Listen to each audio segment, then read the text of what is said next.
গেল বছরের ১৮ ডিসেম্বর হামলার শিকার হয় দেশের প্রথম সারির গণমাধ্যম প্রথম আলো ও ডেইলি স্টার। সেই ঘটনার প্রায় আড়াই মাস পর গণমাধ্যম দুটি পরিদর্শন করলেন নির্বাচিত সরকারের ৩ মন্ত্রী ও রাজনীতিবিদরা।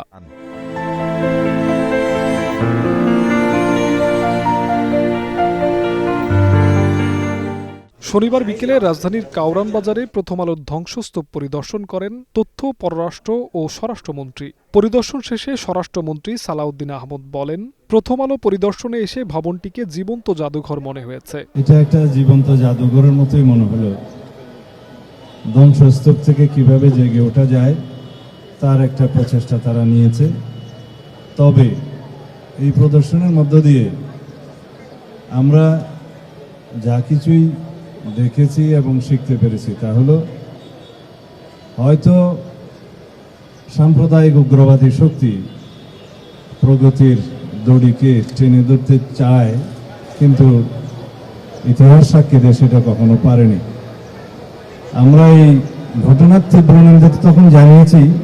পররাষ্ট্রমন্ত্রী জানান, প্রথম আলো এবং ডেইলি স্টারের ঘটনায় দেশের সুনাম আন্তর্জাতিক অঙ্গনে ক্ষুণ্ণ হয়েছে।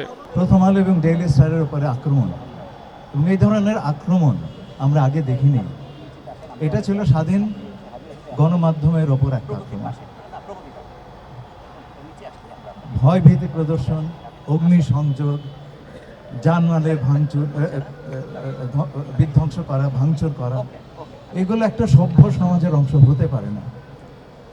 প্রথম আলো এবং ডেইলি স্টারের ঘটনায় আমাকে স্থানীয় কূটনৈতিক মহলে এবং বিদেশে কথা শুনতে হয়েছে। দেশের গণমাধ্যমে হামলা করা অপশক্তির বিরুদ্ধে সরকার সচেতন থাকবে বলে জানান তথ্যমন্ত্রী। এবং এই ধরনের অপশক্তি যাতে সমাজে প্রশ্রয় না পায়, রাষ্ট্র এবং সরকার এ বিষয়ে গভীরভাবে সচেতন থাকবে। এবং প্রথম আলো ও ডেইলি স্টারে হামলার ঘটনায় জড়িতরা বিচারের আওতায় আসবে শীঘ্রই, এমন প্রত্যাশা সমাজের বিশিষ্টজনের। জিহাদ রাহাত, গ্রিন নিউজ, ঢাকা।